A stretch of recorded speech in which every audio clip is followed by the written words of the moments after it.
Entonces, a esta mesa hemos invitado a Marbella Figueroa, quien se asume como una mujer negra afromexicana y se define como un conjunto de pensamientos, situaciones, lugares y sentires. La mayor parte de su tiempo la dedica a la creación plástica y le encanta jugar y divertirse con colores, texturas, recortes y brillos. Para Marbella, crear jugando es un acto de rebeldía y emancipación. Obtuvo una licenciatura en Artes Visuales por la FAD de la UNAM, con especialización en medios audiovisuales, y su exploración interdisciplinaria aborda principalmente la negritud, las conexiones ancestrales y el cuerpo. Es co-creadora y directora creativa de Afrochingonas, un proyecto autogestivo que aborda y problematiza el tema de la afrodescendencia y el racismo en México con una perspectiva anticolonial. Muchas gracias, señora. ¿Cuánto tiempo tiene Afrochingonas? No, o sea, 3 años. También invitamos a Friné Salguero, quien es licenciada en Antropología Física por la ENA, con especialización en temas de Contraloría Social, participación ciudadana, análisis de presupuesto público y género. Ha sido consultora para agencias de cooperación internacional como el Programa de Naciones Unidas para el Desarrollo y de otras organizaciones como Sin Fronteras, la Fundación Hewlett, la Secretaría de Gobernación y la Delegación de Liderazgo, entre otras. Se ha desempeñado como coordinadora de transparencia y regulación en Presencia Ciudadana AC, como directora del área de emprendimiento social de Ashoka y como directora de Fundación Banorte, donde desarrolló la estrategia de derechos económicos para las mujeres y transversalización de la perspectiva de género en algunos mecanismos financieros, y actualmente se desempeña como directora del Instituto de Liderazgo Simón de Beauvoir. Muchísimas gracias. También tiene 23 años. 25 años. Y por último, muchas gracias, gracias por Y por último tenemos a Adriana Muro, quien es abogada por la Universidad Iberoamericana de la Ciudad de México y maestra en Derechos Humanos y Democratización de la Universidad Externado de Colombia. Tiene más de 15 años trabajando en temas relacionados con derechos humanos y es fundadora y directora ejecutiva de Elementa, una organización que trabaja en México y Colombia para visibilizar los impactos de la prohibición de las drogas e impulsar políticas de verdad, justicia y reparación en favor de las víctimas de graves violaciones a derechos humanos. Y bueno, pues Elementa también tiene un equipo multidisciplinario y feminista que trabaja pues desde un enfoque sociojurídico y político para aportar en la construcción y fortalecimiento regional de los derechos humanos. ¿Cuánto tiempo tiene Elementa? 9 años. Bueno, pues igual que el mes pasado, tenemos este panel con 3 preguntas o 3 momentos. Los 2 primeros son de 5 minutos, sabemos que es poco tiempo. Pero bueno, aquí tenemos diferentes gadgets para que nos ayuden a medir el tiempo. Y la primera pregunta está orientada justo para que nos compartan desde su perspectiva qué tan importante y qué tan complejo ha sido trabajar desde lo colectivo para lograr los fines o los objetivos políticos y qué ha implicado esta articulación, ¿no? ¿A qué han tenido que renunciar, qué han tenido que ceder y sobre todo pues qué han aprendido. Si quisiera tomar la palabra. Hola, buenos días a todos. Gracias por la invitación, gracias por el espacio, gracias por estar acá. Soy Marbella Figueroa, vengo en representación de Afrochingonas. Y bueno, referente a esta pregunta, me gustaría iniciar mencionando como el lema que en Afrochingonas nos une y por el cual trabajamos, y es cómo nos presentamos siempre y uno de nuestros principios más importantes, y es que nosotras decimos que solas somos semilla y juntas campo florido.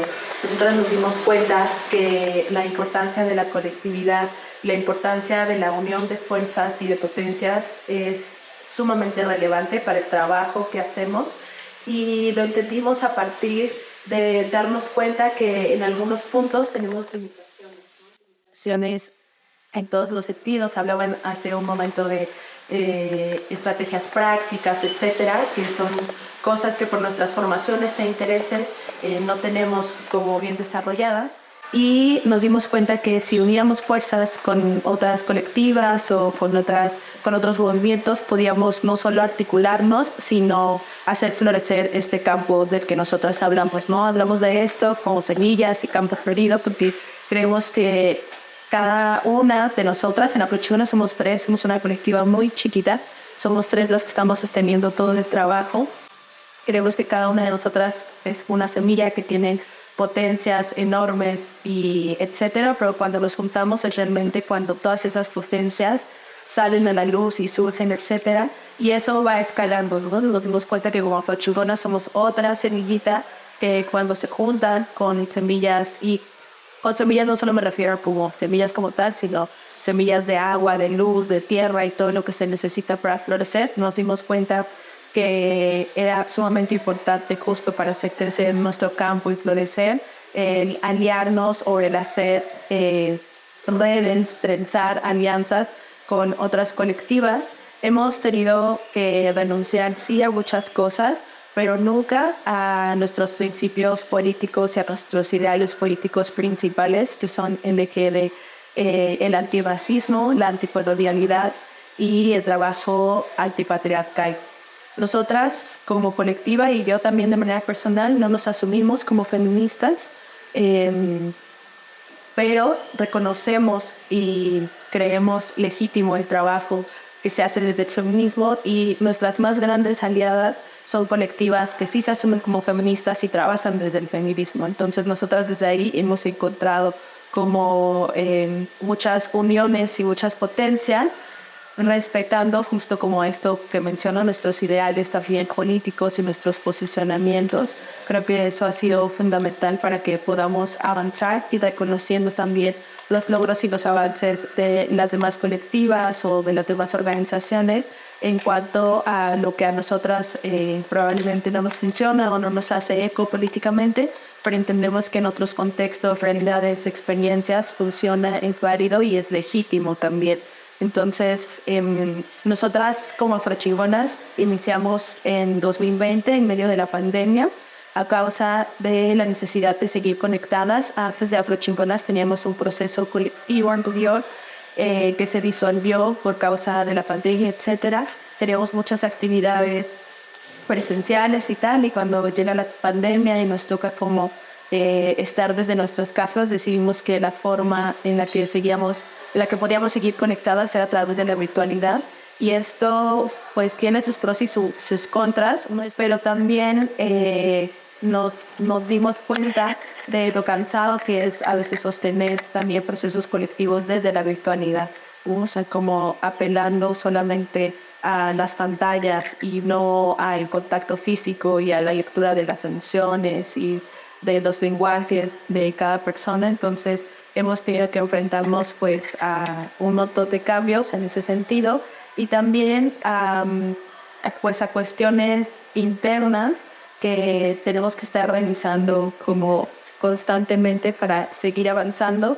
Y sobre todo algo que considero muy importante y que en Afrochingonas tenemos muy presente y solemos hacer mucho es revisarnos todo el tiempo, ir hacia adentro y no tanto hacia afuera, como no juzgar tanto los procesos externos porque desconocemos mucho del contexto de lo que se está haciendo, pero lo que conocemos totalmente es el proceso que nosotros llevamos, y entonces echar una mirada hacia adentro siempre, ser autocríticas, aunque eso sea doloroso y aburrido. Ha sido algo también importante, pero uno de los retos también más grandes. Bueno, primero quisiera decir que nos pidieron hablar desde la perspectiva feminista también, entonces me parece que desde los feminismos la única forma de trabajar para la consecución de nuestros objetivos y de la transformación de problemáticas estructurales es la acción colectiva. Reconocemos que esta colectividad ha tenido y tendrá sus complejidades y sus ciclos políticos también. No todas las voces han estado representadas en todos los momentos, al menos es un punto que se ha reconocido, y los aprendizajes y la autocrítica para trabajar en colectividad me parece que está más presente que nunca, y seguimos probando y buscando caminos en donde podamos abrazar la diferencia para construir vías comunes en el reconocimiento de los aportes diferenciados de cada una de las actoras de la colectividad. En conclusión, para nosotros la única vía a la transformación social es la colectividad, y más bien me haría yo algunas preguntas. Cuando hablamos de un nosotras, cuando hablamos de una colectividad, ¿a quiénes nos estamos refiriendo? siempre eso, digamos que tiene un matiz subjetivo, ¿no? O sea, ¿quiénes somos nosotras? ¿En qué pensamos cuando pensamos en una colectividad o en lo colectivo? La otra es, ¿de dónde viene la necesidad o el interés de formar esas colectivas? ¿Quién pone o quién impone las relaciones entre lo colectivo y entre diferentes necesidades colectivas desde la sociedad civil? Si estamos teniendo la capacidad de clarificar las reglas del juego o no. Si estamos siendo conscientes que en toda colectividad hay asimetrías de poder que existen dentro de la misma y cómo las manejamos. Si tenemos claridad y capacidad política para entender cuál es el proyecto político común y si entendemos que lo colectivo no se da solo porque sí, sino porque persigue un objetivo común y este también tiene una temporalidad y es diverso en cada caso. Que la discusión desde lo colectivo o la disolución de lo colectivo no necesariamente representa un fracaso, sino una posible transformación o incluso que se llegó al logro del objetivo político primigenio. Finalmente, yo me preguntaría también si todo tiene que ser colectivo o si en la acción política de las organizaciones de la sociedad civil hay actividades que también son más individuales que después tienen derrama en lo colectivo o al revés, actividades colectivas que después se pulverizan en diferentes acciones un poco más individuales. Otra cosa que yo me preguntaría es, bajo la sensación de sobresaturación que se percibe dentro de la sociedad civil, ¿cuáles son los retos para mantener y permanecer en la colectividad? Creo que un espacio como el que estamos aquí lo vemos claramente, ¿no? O sea, la gente cada vez va a venir menos. Y eso no nada más en este espacio, sino en todos los espacios colectivos que se tratan de formar. Es muy difícil mantener la permanencia y eso tiene que ver con muchas otras dinámicas de cómo nos estamos relacionando y cuál es el accionar, digamos, de la sociedad civil y de las instituciones o de la sociedad civil. Pero yo creo que el fenómeno o el factor tiempo está presente tanto en las organizaciones institucionalizadas como en las no institucionalizadas. El factor centro también es otro de los factores que me preguntaría yo desde dónde colectivizamos, con quiénes colectivizamos y qué recursos se necesitan también para colectivizar en una cosa descentralizada, ¿no? No es lo mismo hacer las cosas en la Ciudad de México que hacerlas en otra cosa y los recursos que se necesitan para movilizar también distintas voces y distintos actores que le den una verdadera diversidad a la representación colectiva. Y los retos de mantener vivos esos espacios colectivos que también muchas veces tienen que ver con coyunturas políticas específicas, en donde las organizaciones, las personas, los movimientos tienen mayor capacidad y mayor urgencia por verse juntos y manifestarse juntos, y en otras en donde hay una menor urgencia, pero eso no tiene que ver con que no se siga trabajando por un objetivo común, sino que, ¿no? Y lo vemos, por ejemplo, las marchas feministas, ¿no? O cómo nos juntamos las organizaciones de la sociedad civil ante los embates del Ejecutivo Federal. Hubo una necesidad, una urgencia de vernos juntos, de sentirnos juntos, de salir con una voz más unificada. Y definitivamente eso pues ha tenido sus retos y también pues ha tenido sus periodos, ¿no? Sus periodos como de auge y sus periodos de bajón. Y pues, todavía tengo arena, claro. O sea, después también me parece que es importante abrazar la diferencia, reconocer la complementariedad en lo técnico, en lo político, en lo que aportan también los movimientos de base, pensar los quiénes, pensar los para qué y pensar los cómo. Pero también me parece que es importante siempre poner y resolver los conflictos que se generan en la colectividad con alturas de miras políticas y poniendo en el centro siempre el proyecto político más amplio. Eso creo que va a ayudar a la colectividad a poder tener disenso, a poder enriquecerse también del disenso y de la diferencia, pero volver al objetivo común, y ese objetivo común para mí tiene que ser político y ese es el que te tiene que ayudar, digamos, a salvaguardar que la diferencia y los embates que se den dentro de la colectividad puedan retomar su cauce hasta conseguir, pues, de alguna manera el objetivo común. Sí, ya se mandó. Pues primero también desde donde les hablo, Elementa es una organización joven en México también. Nosotras fundamos la organización en 2014 en Bogotá, Colombia. Allá eso llevamos 9 años. En México estamos por cumplir 5. Nos dimos a la difícil tarea también de abordar 2 países supremamente complejos, y aunque se habla de que somos muy parecidos, la verdad somos muy distintos, y también hemos tenido experiencias distintas en el sector de sociedad civil. decidimos también especializarnos en un tema bastante masculinizado, ¿no? La política de drogas y su relación con la impunidad, con la corrupción, con las violencias.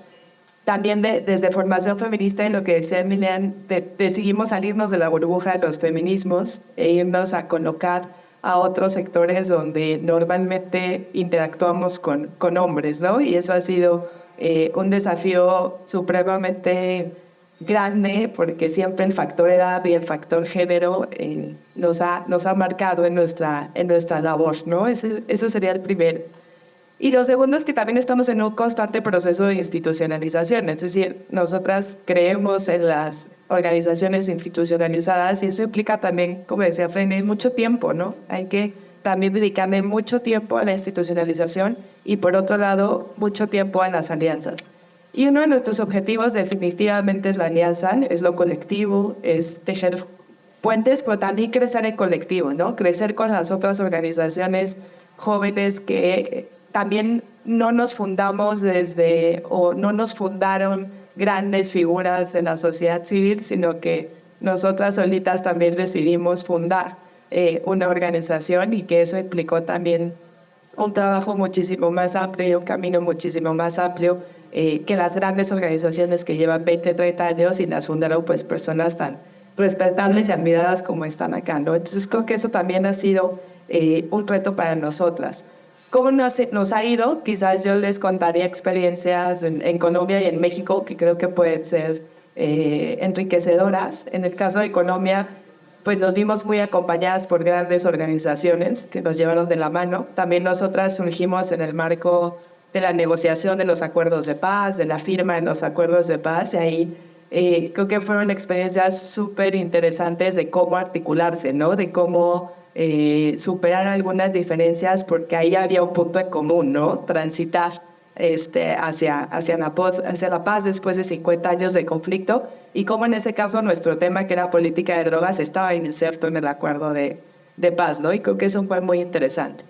En el caso de México, creo que hemos aprendido un montón de las organizaciones también locales y de los movimientos locales, porque para mí quienes más me han dado lecciones de colectividad han sido las organizaciones de los estados, han sido los colectivos de víctimas que también nos han arropado, pero también nos han enseñado, ¿no? Y nosotras también creo que nos hemos dejado enseñar a cómo funciona la colectividad.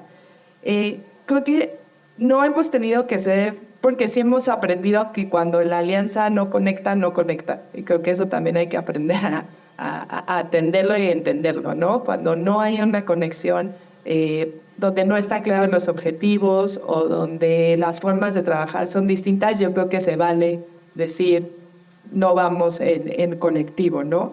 Pero también creo que hemos aprendido a liderar cuando se necesita juntar a diferentes personas. Eso hemos hecho sobre todo en nuestro trabajo local aquí en México, en Baja California, por ejemplo, que es un estado que pareciera como muy apartado del centro.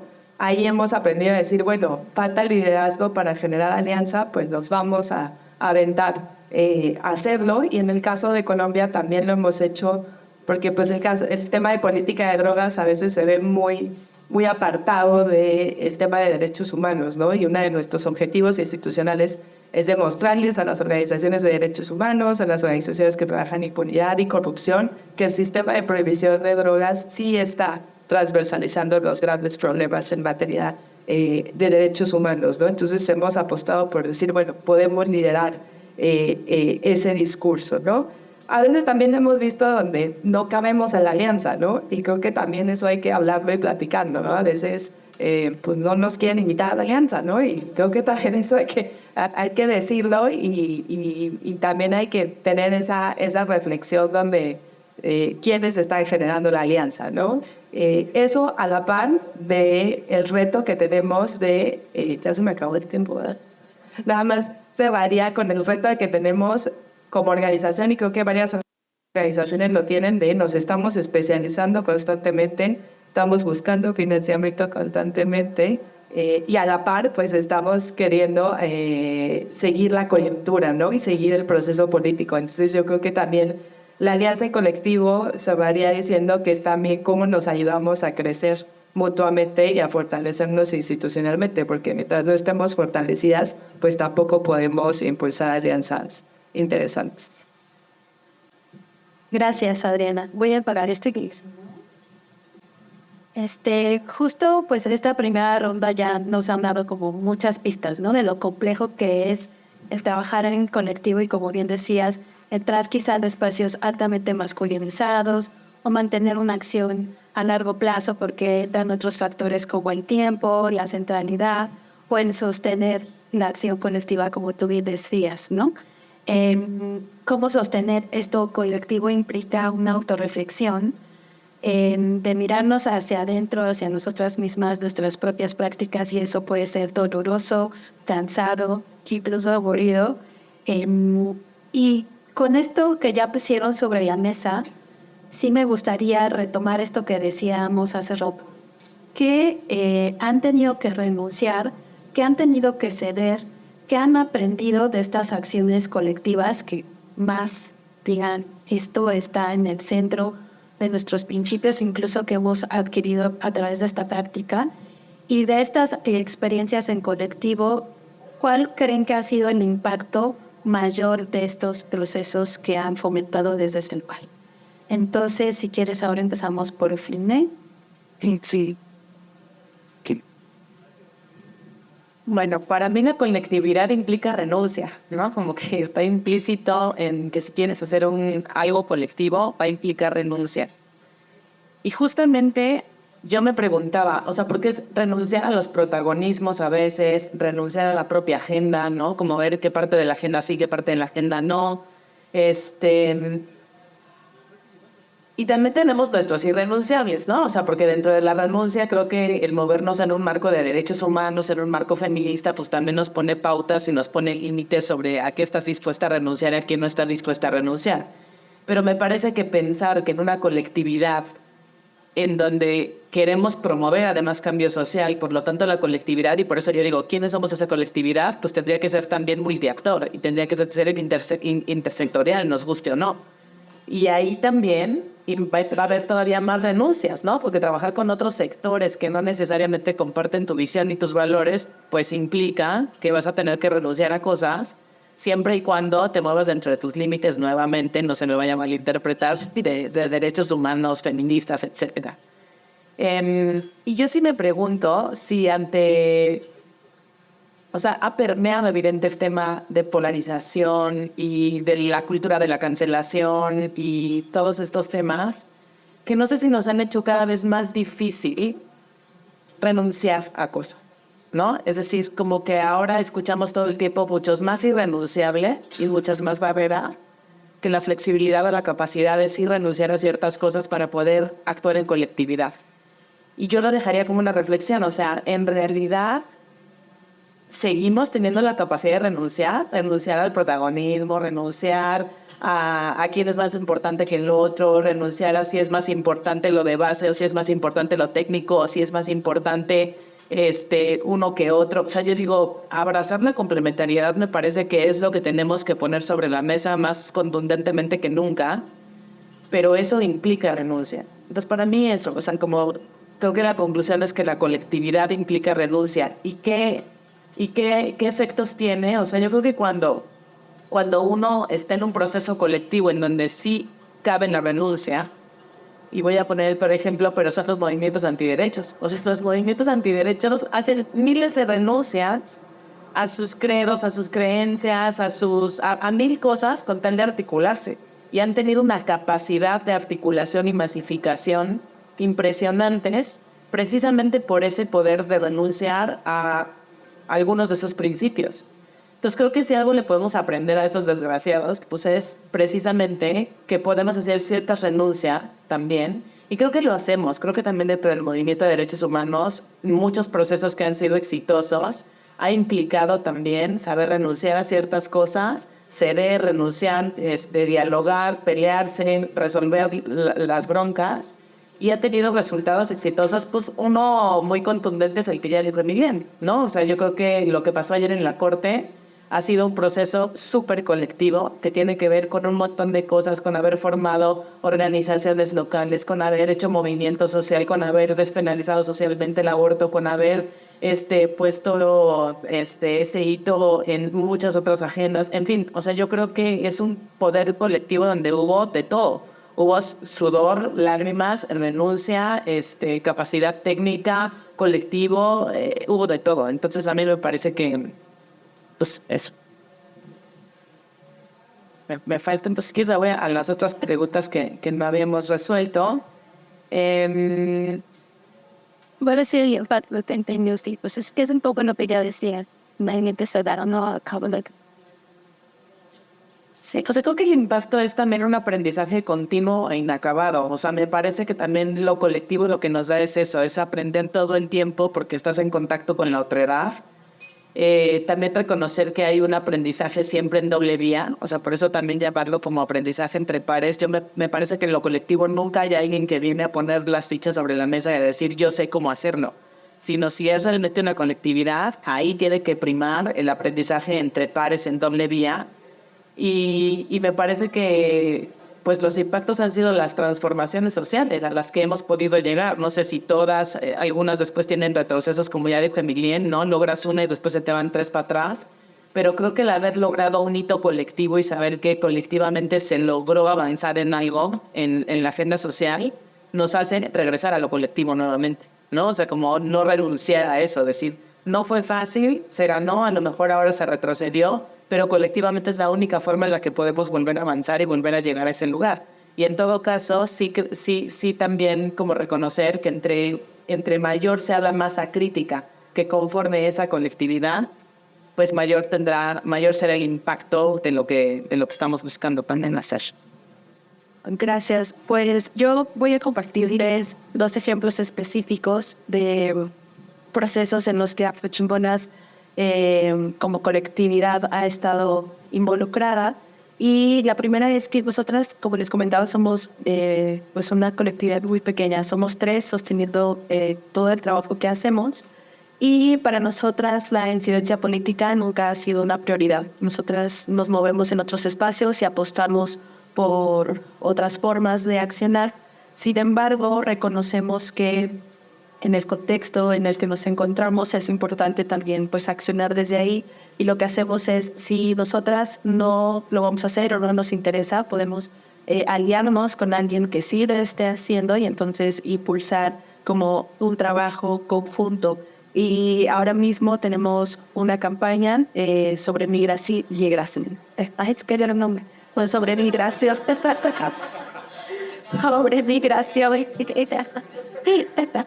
sobre migración y racismo, o racismo en la migración, y hicimos alianza con IMUMI, el Instituto Mexicano de Mujeres Migrantes, que hacen litigio estratégico y acompañamiento, etcétera. Y la propuesta es la derogación de los artículos 97 y 98 de la ley migratoria, en donde se establece el perfilamiento racial como un determinante pues, para las personas que están en situación de movilidad. Y pues nosotros nos vamos a meter a esto, ¿no? A hacer estos litigios, a estudiar las leyes, etcétera. Pero sí vamos acompañando o co-generando este proceso con IMUMI, en el que ellas llevan esta parte legal y todo esto que tiene que ver con las cuestiones de toma de decisiones, etcétera. Y nosotras, por nuestro lado, estamos generando una campaña y movilización en redes sociales, aprovechando pues la visibilidad, mucha o poca, que podamos tener como en otros espacios. Entonces, hemos aprendido también a no menospreciar el trabajo que hacemos ni el trabajo que hacen otras colectividades para poder encontrar puntos de fusión y poder fortalecernos desde ahí. Otro ejemplo importante es que el año pasado ganamos una convocatoria para generar un proyecto de colectivas, ¿no? O sea, un proyecto conjunto entre colectivas en el que Chingonas es como la colectiva base, digamos, con la colectiva representante. Nos hemos unido con otras 5 colectivas que no están todas en Ciudad de México, están algunas en Aguascalientes, otras en Veracruz, otras en Ciudad de México, para generar contranarrativas, ¿no? Para los discursos antiderechos. Y entre estas colectividades pues están también litigio estratégico, están personas que trabajan desde la danza, el baile, el teatro, desde las artes, también desde la educación sexual, y entonces cada una tiene contextos súper diferentes. Trabajamos en puntos o en lugares muy diferentes, pero nos une, y no sé si esta es una respuesta, más bien no es una respuesta a la pregunta que hacían de quién es no olvidé el nombre, bueno, aquí lo tengo apuntado, pero no lo encuentro, algo del superior, como el enemigo superior o una cosa así. Para nosotros son los discursos antiderechos, y desde ahí nos articulamos, desde el teatro, desde la danza, desde el litigio estratégico, desde las artes, desde el podcast. Entonces consideramos que ningún conocimiento y ninguna aportación que puedan hacer estas colectividades con las que nos juntamos es mínimo, porque siento que a veces se prevalece o se pone por encima como la intelectualidad y todo esto que puede llegar a espacios en donde el conocimiento intelectual es como lo más importante y hay que saber dialogar, etcétera.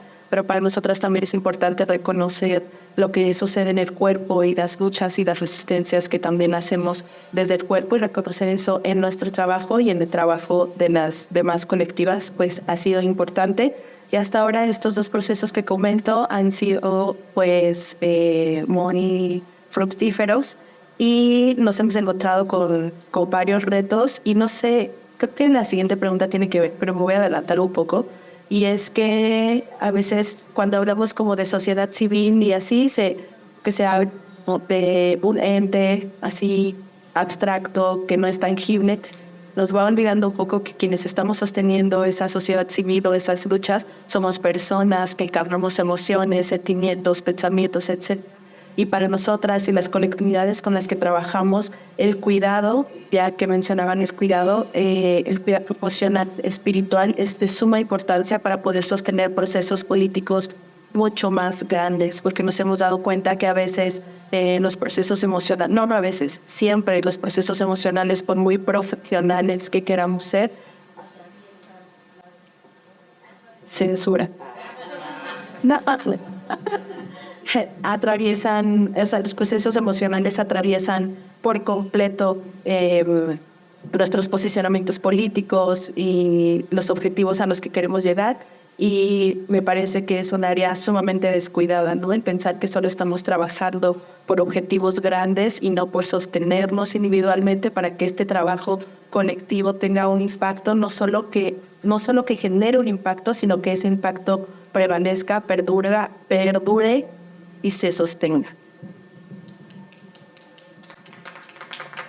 Por algunas ideas también, retomando lo que dice Maribel, desde nuestra experiencia también ha sido reconocer en quién nosotras no podemos aportar y alguien más nos puede aportar a la causa, ¿no? Y creo que eso lo hemos hecho en México en los últimos años. No tenemos idea cómo funciona el presupuesto. Bueno, política colectiva lo hace muy bien, vamos a buscarles y vamos a conectar, ¿no? Así hemos ido también entendiendo que cada organización, cada colectiva, cada persona tiene una técnica, una profesionalización, un esfuerzo distinto en donde podemos ¿no? armar el rompecabezas para generar una alianza. Y creo que eso también ha sido muy fructífero, ¿no? Cómo nos reconocemos unas a las otras, cómo nos podemos ayudar unas a las otras. Pero por otro lado, creo que le tenemos miedo al conflicto, ¿no? Le tenemos miedo a no decir cuando no estamos de acuerdo o cuando creemos que ha habido también, somos personas, ¿no? Entonces también podemos tener conflictos personales, y creo que necesitamos tiempo, y creo que no nos estamos dando el tiempo para poder tener esos conflictos y resolverlos, y también para tener la paciencia de generar conectividad, ¿no? Yo admiro mucho el movimiento de derechos sexuales y reproductivos porque de verdad que tienen mucha paciencia, ¿no? Y lo veo como me refleja mucho el movimiento de política de drogas, porque a veces lo siento parecido porque son temas muy polémicos, ¿no? Y que a veces lo técnico lo supera, ¿no? En la polémica, y Y creo que ustedes han sido como muy pacientes en poco a poco ir construyendo alianza, ir construyendo colectividad. Y creo que a veces no nos damos el tiempo, ¿no? Y creo que las alianzas necesitan paciencia, necesitan tiempo, y hay factores externos que no nos lo están permitiendo, ¿no? La coyuntura, pero también esta onda del trabajo es primero, ¿no? Entonces tenemos que estar produciendo y tenemos que sacar informes y tenemos que estar todo el tiempo ganándole a la coyuntura, y creo que también hay una reflexión de cómo nos damos el tiempo de pelearnos, cómo nos damos el tiempo de reconciliarnos y cómo nos damos el tiempo de tejer esas alianzas con lo que necesitamos, al tiempo de que tenemos nuestro corazoncito, tenemos nuestros propios problemas, nuestros propios retos institucionales. Entonces, ¿cómo nos damos el tiempo a poder generar una colectividad honesta, una colectividad sensata y una colectividad que en última sirva para generar cambios sociales? Pues como hemos sido súper respetuosas con el tiempo, tenemos hasta por ahí un colchoncito más. Y pues esta última ronda, justo lo que les queremos preguntar es que nos compartan cuál es su visión de sí generar una gran articulación alrededor de un solo tema o de un solo objetivo común. Y también si quisieran colocar una última idea, pues se los agradeceríamos muchísimo. Les voy a dar igual 5 minutos para esta última pregunta. Y si quieres empezamos por ti, Ade. Yo creo que puede haber diferentes tipos de alianzas, ¿no? Creo que sí necesitamos alianzas transversales por el momento en el que estamos atravesando como país, ¿no? Por la situación de derechos humanos que tenemos.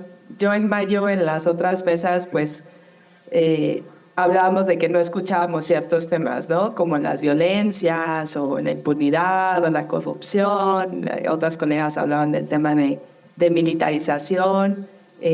Yo sí creo que deberíamos de encontrar algunos puntos en común. Personalmente yo creo que todas las personas que estamos aquí, las organizaciones y colectivas que trabajamos también para evitar que haya daños, ¿no? Y que haya violencias. Entonces a mí me parecería que la agenda de violencias desde diferentes trincheras nos permitirían articularnos de cómo podemos hacer frente a los distintos tipos de violencias que afectan a nuestro país. Creo que ahí sí podemos hacer una gran alianza, pero que otra vez, volviendo a lo que señalaba en la pregunta anterior, nos tenemos que tomar el tiempo, y creo que en octubre también podemos hablar de cómo nos vamos a acercar de nuevo al gobierno, ¿no? Yo creo que ahorita estamos como en una ruptura amorosa con la institucionalidad y con el gobierno, y que incluso con nosotras mismas, ¿no? Entonces, otra vez, volver a reconstruirnos. Ojalá pudiéramos aprovechar este tiempo compulso de campañas para hacerlo, pero creo que las violencias podrían articularnos de distintas formas a las distintas temáticas, ¿no? Creo que también no creo que en los demás temas tengamos que forzarlos a la alianza, ¿no? Yo coincido con Ferney que a veces pues no es necesaria la alianza, y que la alianza tendría que salir más natural. O sea, propondría no forzar la alianza, sino primero identificar realmente con qué colectivas, con organizaciones podemos reunirnos. Y también creo que un punto en común sería cómo volvemos a hablarle al gobierno, ¿no? Y que quizás en octubre podríamos hablar de eso, ¿no? De cómo nos reconfiguramos y cómo volvemos a dialogar e interactuar con el Estado, tanto a nivel federal como a nivel local. O sea, aquí lo voy a dividir en dos cosas. O sea, uno, no sé si tenemos que tener todos como sociedad civil una gran agenda articuladora que nos va a movilizar, o si tendríamos que tener eje de transversalización irrenunciables para trabajar cada quien sus agendas. Y en ese sentido me parece que la perspectiva de género, por ejemplo, podría ser un eje articulador en todas las agendas. La perspectiva antirracista debería de ser otra agenda o otra perspectiva articuladora en las diferentes agendas. La mirada interseccional o la perspectiva interseccional debería de ser otro eje articulador en todas las agendas, en la de violencia, en la antidrogas, en la de en todas las agendas de derechos humanos. Y ahí veo más como ejes articuladores que si todos vamos a volver a trabajar sobre una misma agenda. Porque pensando en la agenda de violencia, que podría ser una de las grandes agendas articuladoras en todos los temas y en todos los ejes, me parece que la violencia es también como el efecto de un montón de brechas estructurales que hay abajo que cada una de las organizaciones está atendiendo de manera más específica. Y si trabajáramos el tema de violencia por violencia, me parece que podrían pasar dos cosas. Una es que volviéramos a volcarnos en la atención a la violencia, que no ha logrado disminuir los índices de violencia. Y la otra, en que no todos nos sintamos cómodos con que la agenda empata con a lo mejor exactamente eso que vamos a decidir colectivamente, que son los objetivos en contra de la violencia. Pero sí me parece que todas las agendas de alguna manera miran y abonan a la disminución de la violencia. Entonces no sé qué entendemos también como por agenda articuladora, o sea, si es un hito que tiene que tener objetivos específicos por los cuales todos vamos a trabajar, si son ejes articuladores que me parecen irrenunciables como los que ya mencioné, o si estamos, o sea, porque me parece que nunca hubo tal agenda articuladora. O sea, yo creo que la democracia nunca fue una agenda en la que todo el mundo se volcó. Seguían estando las agendas feministas, seguían estando otro tipo de agendas, y todos miraban a la democracia como un eje también que voltear a ver dentro de tu propia agenda, pero no que todo el mundo trabajara como en pro de esa agenda específica. Porque creo que se dijo en algún momento, ¿no? La gran agenda articuladora fue la democracia. Sí, no, o sea, me parece que había una mira ahí, que había un objetivo común por alcanzar todo el sistema de partidos políticos, por tener una democracia representativa, etcétera. Pero me parece que todo el mundo lo siguió trabajando desde las diferentes aristas y las diferentes perspectivas de agendas de sociedad civil. Entonces, me parece una pregunta, difícil de responder, y creo que también siempre hay roles diferenciados dentro de las agendas articuladoras. No todo el mundo va a hacer lo mismo. Incluso en estas agendas que yo te menciono de los feminismos, que sí fueron grandes agendas articuladoras, el Simón siguió generando, por ejemplo, masa crítica, ¿no? Y formando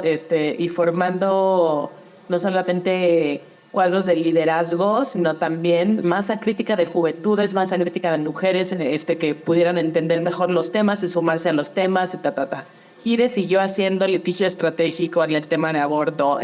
Fondo María siguió haciendo acompañamiento en abortos. Entonces siempre tuvimos un rol complementario. Tampoco es que, incluso habiendo una agenda común, no nos pusimos a hacer lo mismo, sino cada una tenía algo que aportar a esa agenda, un diferencial y una expertise, y eso es lo que pones en la mesa de la colectividad.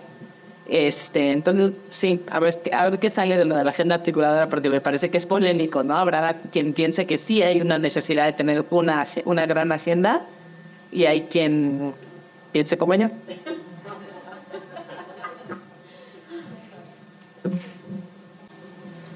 Pues yo no puedo dar como una respuesta general acerca de si es necesario tener como una gran articulación de colectividades o si es mejor ir como de a poquitos.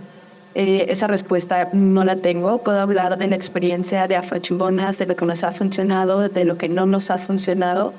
Y me parece importante destacar que nosotras hemos articulado algunas movilizaciones o algunas acciones en momentos específicos con otras colectividades específicas y en otros momentos con otras, es decir, con algunas hablamos de reconocimiento constitucional de los pueblos afroamericanos, de perspectiva de género en este movimiento, etcétera, pero nos articulamos en otros espacios para hablar de colonialidad en la academia, etcétera, o sea, para hablar como de otros temas, y nos vamos articulando con las colectividades o con las personas según nuestras necesidades y las necesidades de esas otras colectivas, ¿no? Entonces, hasta ahora no hemos logrado hacer una articulación como masiva de absolutamente todas las colectivas con las que nosotras trabajamos, unirlas a todas. Me parece que hasta este momento eso es algo un poco complicado por los contextos, por las visiones, por los fines, por las formas de trabajar, etcétera. pero sí creo que es importante saber en qué momento y con quién nos estamos articulando, y nosotras hemos optado por hacerlo de esta manera, ¿no? Hay colectividades con las que nos articulamos desde varios brazos, desde varias aristas, etcétera, y hay con quienes solo en una. Y también esto responde a que quizá tenemos encuentros en algunos puntos, pero también diferencias políticas marcadas en otros. Pero eso no significa que en los que coincidimos no podamos trabajar juntas. Y esto ha sido sumamente difícil entenderlo, ¿no? Y no solamente entenderlo, sino accionarlo, como desde esto que se hablaba al principio, como de respetar la diferencia y tal, me parece sumamente importante, pero siempre creo que más importante que hablar ni que intelectualizarlo es llevarlo a la práctica, y llevarlo a la práctica es sumamente diferente. O sea, hay un abismo de distancia entre intelectualizarme y decir la importancia de las diferencias y tal, y realmente darle importancia a las diferencias, ¿no? Y las diferencias no solamente son políticas, no, también son contextuales, ideológicas, emocionales, espirituales, o sea, como concibiendo esto de una manera integral y no solamente intelectual o física. Para nosotras es importante como también darle valor a las diferencias para saber desde dónde no nos vamos a articular con otras colectividades, pero también reconocer sus potencias para saber desde dónde sí nos vamos a articular o queremos o podemos articularnos con estas otras colectividades. Entonces, ver cómo a las demás organizaciones como formas integrales, no solamente de lo que están logrando y nos compete o de lo que no estamos de acuerdo, sino íntegramente, saber que tienen polos en los que vamos a conectar y otros en los que vamos a disonar, pero tenerlos presentes nos hace saber desde dónde sí y desde dónde no. ¡Bravo!